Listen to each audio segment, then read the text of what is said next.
Irmãos e irmãs, vamos a mais um momento da nossa liturgia da palavra. Momento de fé, de introspecção, de meditação. Vamos deixar Deus nos falar. Eu sempre digo aqui que Deus quer nos falar, mas respeita o nosso livre-arbítrio, nossa liberdade. Ele próprio nos deu a liberdade para não nos obrigar a amá-lo, mas para que nós o amemos por nossa vontade, nossa razão ao vê-lo, sacrificar-se por nós, morrer na cruz por nós, para nos salvar, para nos levar para sempre, para viver com Ele. Neste vídeo, a liturgia de 1º de novembro de 2023 aqui nos meus endereços telemáticos: YouTube, Facebook, blog, Instagram, @Paulo Roberto Maciel, Maciel 7919. Inscreva-se, dê um like, compartilhe para salvarmos almas e aumentarmos nossa rede de amizade, a rede do amor de Cristo. 1º de outubro de 2023, a liturgia da Igreja Católica Apostólica Romana no mundo inteiro. Quarta-feira, 30ª semana do tempo comum. A cor dos paramentos litúrgicos é verde, conforme eu estou simbolizando aqui. Estamos no ano A, quando se enfatiza o Evangelho escrito por São Mateus. No rito temos a missa escolha, o ofício do dia. Primeira leitura da Epístola de São Paulo aos Romanos, capítulo 8, versículos do 26 ao 30. Bem, eu só quero dizer a vocês que no dia 1º de novembro, em Portugal, há a solenidade de Todos os Santos. Agora, no Brasil, transfere-se a data para o domingo. Então, em Portugal, acontece a solenidade de Todos os Santos, porque o dia 1º de novembro é o dia de Todos os Santos. Agora sim, vamos a Romanos 8, versículos do 26 ao 30, é a carta de São Paulo. Irmãos, o Espírito vem em socorro de nossa fraqueza, pois nós não sabemos o que pedir nem como pedir. É o próprio Espírito que intercede em nosso favor com gemidos inefáveis. E aquele que penetra o íntimo dos corações sabe qual é a intenção do Espírito, pois é sempre segundo Deus que o Espírito intercede em favor dos santos. Sabemos que tudo contribui para o bem daqueles que amam a Deus, daqueles que são chamados para a salvação, de acordo com o projeto de Deus, pois aqueles que Deus contemplou com seu amor desde sempre, a esses ele predestinou a serem conformes à imagem de seu Filho, para que este seja o primogênito numa multidão de irmãos. E aqueles que Deus predestinou também os chamou, e aos que chamou também os tornou justos, e aos que tornou justos também os glorificou. Palavra do Senhor, graças a Deus. Agora é o Salmo responsorial, Salmo 12, ou 13, se for na Bíblia de Jerusalém. É a Bíblia Vulgata e a de Jerusalém. Versículos do 4 ao 5 e o 6º, refrão 6a. Senhor, eu confiei na vossa graça. Repitamos: Senhor, eu confiei na vossa graça. Olhai, Senhor meu Deus, e respondei-me. Não deixeis que se me apague a luz dos olhos e se fechem pela morte adormecidos. Que o inimigo não me diga: eu triunfei, nem exulte o opressor por minha queda. Senhor, eu confiei na vossa graça. Uma vez que confiei no vosso amor, meu coração por vosso auxílio rejubile, e que eu vos cante pelo bem que me fizestes. Senhor, eu confiei na vossa graça. Repitamos: Senhor, eu confiei na vossa graça. Agora vamos aclamar e depois proclamar o Santo Evangelho. O Evangelho de hoje é o de Lucas, capítulo 13, versículos do 22 ao 30. Aleluia, aleluia, aleluia, aleluia. últimos que serão primeiros, e primeiros que serão últimos, e primeiros que serão últimos. Aleluia, aleluia, aleluia, aleluia. O Senhor esteja convosco, Ele está no meio de nós. Proclamação do Evangelho de Jesus Cristo segundo São Lucas. Glória a vós, Senhor. Pelo sinal da Santa Cruz, livra-nos Deus, nosso Senhor, dos nossos inimigos. Naquele tempo, Jesus atravessava cidades e povoados, ensinando e prosseguindo o caminho para Jerusalém. Alguém lhe perguntou: Senhor, é verdade que são poucos os que se salvam? Jesus respondeu: fazei todo o esforço possível para entrar pela porta estreita, porque eu vos digo que muitos tentarão entrar e não conseguirão. Uma vez que o dono da casa se levantar e fechar a porta, vós do lado de fora começareis a bater, dizendo: Senhor, abre-nos a porta. Ele responderá: não sei de onde sois.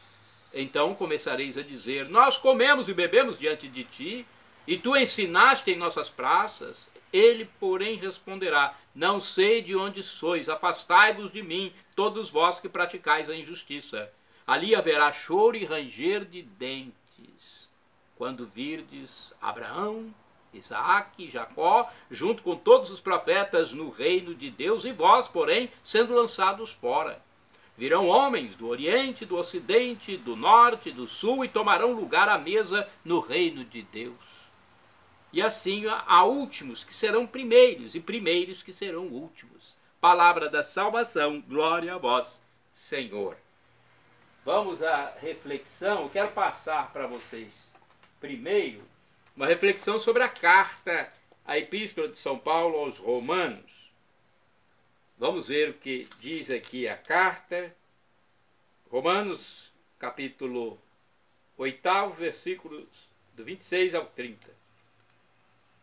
A luta contra o egoísmo é possível para aqueles que entraram no âmbito do espírito.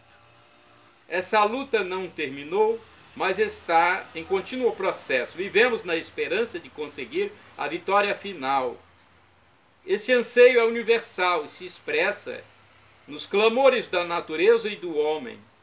A natureza espera ser libertada do uso egoísta para ser partilhada e colocada a serviço de todos. Os homens esperam ser libertos de toda a exploração e opressão que escravizam seus corpos a fim de sempre mais se projetarem gratuitamente a serviço dos irmãos. Entretanto, a salvação plena é uma realidade futura e inimaginável. Cegos pelo sistema egoísta, muitas vezes não conseguimos enxergar o caminho. É o clamor do Espírito que nos dirige, então, orientando-nos conforme a vontade de Deus. O projeto eterno de Deus é predestinar, chamar, tornar justo e glorificar a cada um e a todos os homens, fazendo com que todos se tornem imagem do seu Filho e se reúnam como a grande família de Deus. O projeto não exclui ninguém, mas o homem é livre. Pode aceitar ou recusar tal projeto, pode escolher a vida ou a morte, salvar-se ou condenar-se. Agora vamos à reflexão do Evangelho. Vejamos o que diz aqui, 13 de Lucas, capítulo 13 de Lucas, 22 a 30. São muitos os que se salvam. A pergunta nasce talvez de alguém com a mentalidade de colecionador de boas obras, como os fariseus. Estes acreditam garantir a própria salvação à força de acumular no currículo bom número de obras agradáveis a Deus. Jesus tenta corrigir essa forma de pensar. Diz que muitos se apresentarão com as credenciais de quem viu Jesus falar nas praças e até tomou refeição com ele como bons amigos. Ninguém se iluda. Esforcem-se para entrar. A porta é pequena e dificultosa. Um alerta para os cristãos que se fiam e gloriam de cumprir os preceitos da igreja, missas, sacramentos, rezas, mas não conseguem viver em paz com a família e arrastam ódios intermináveis pela vida afora. salvam-se os que praticam a justiça e a caridade. É uma reflexão do livro Dia a Dia com o Evangelho 2016. Agora o livro Palavra e Vida 2013, vejamos o que diz aqui. Vamos lá. Lucas 13, versículos de 22 a 30. Quando eu era pequenino, contaram-me a história de uma santa que havia tido uma visão sobre a salvação. Via as almas como gotas de chuva e o céu como uma pequena garrafa colocada no meio de um campo. Por cúmulo, a garrafa tinha um gargalo realmente estreito, e somente as que entravam na garrafa se salvavam. Isso é uma maneira de terrorismo religioso. Além do mais, como podemos falar do amor de Deus, que Deus tem por nós, e depois contar histórias desse tipo? A salvação é abrir-se para o abraço acolhedor de Deus Pai. Mas isso não impede que esse abrir-se seja responsabilidade nossa. É uma reflexão bem espontânea, né? Bem livre. Eu vou passar outra da Bíblia Sagrada. Vamos lá, na Bíblia Sagrada nós temos aqui outra reflexão, que sempre é uma diferente da outra, dependendo da linha que quer se dar. Bíblia Sagrada, edição pastoral de 1990. Lucas 13, 22, 30, vejamos.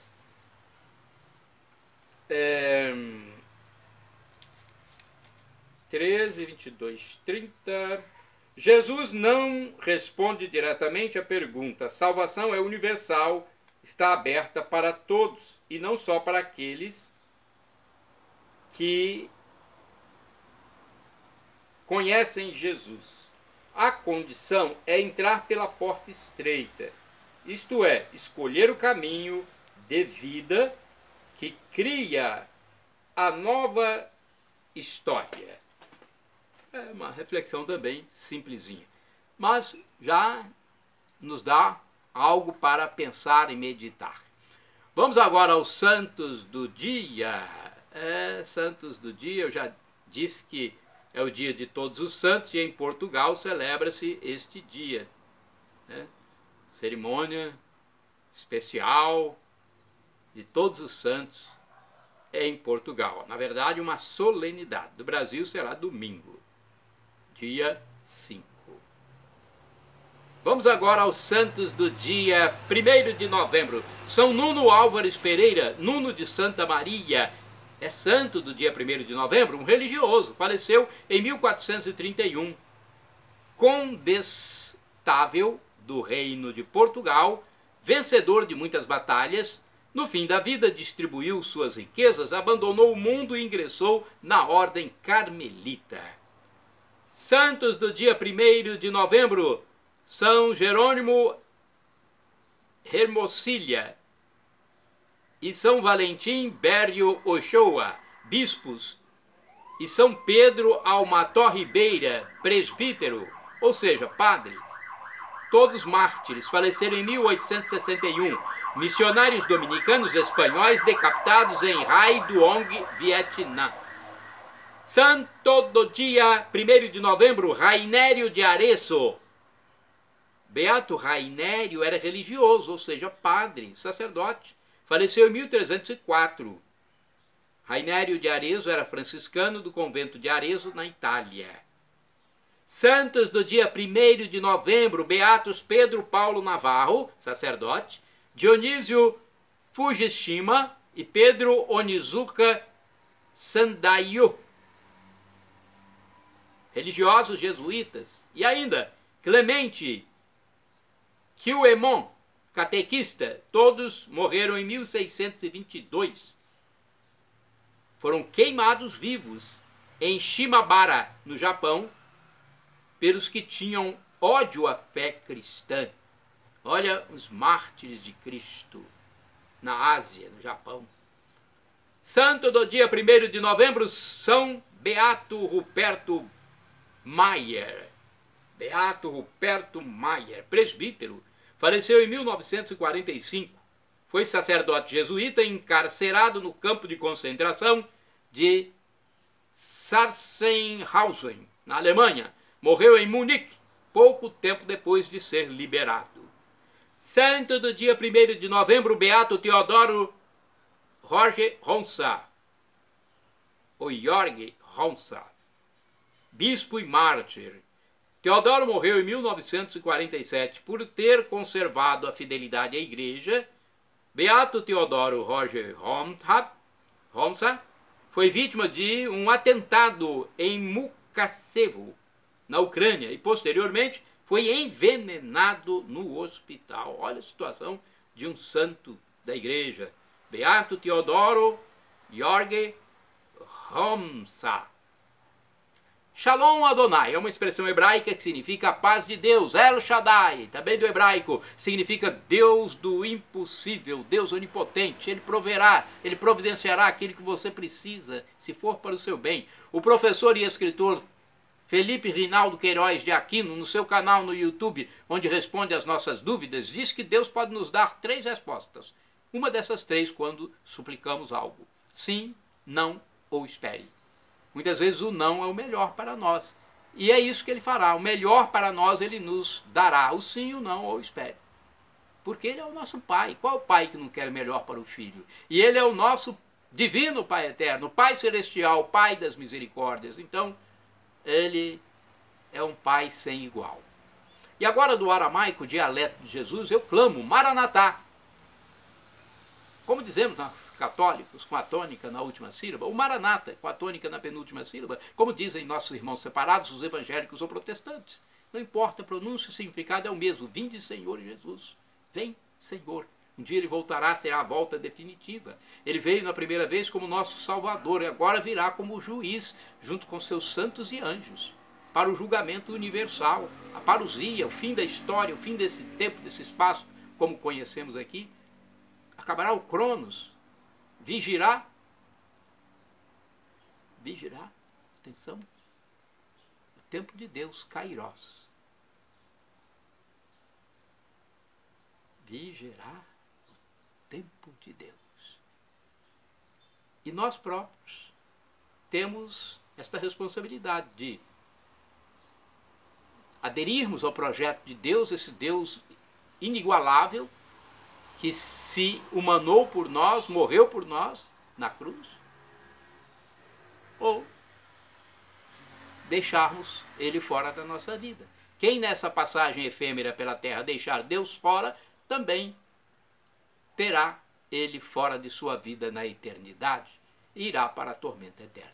Perdão, Senhor, pelos meus pecados passados, presentes, futuros, físicos, espirituais, pecados do pensamento, palavras, atos, omissões, e me dê a vida eterna. Meu Jesus, eu quero a vida eterna convosco, com Deus Pai e Deus Espírito Santo, meu discernidor.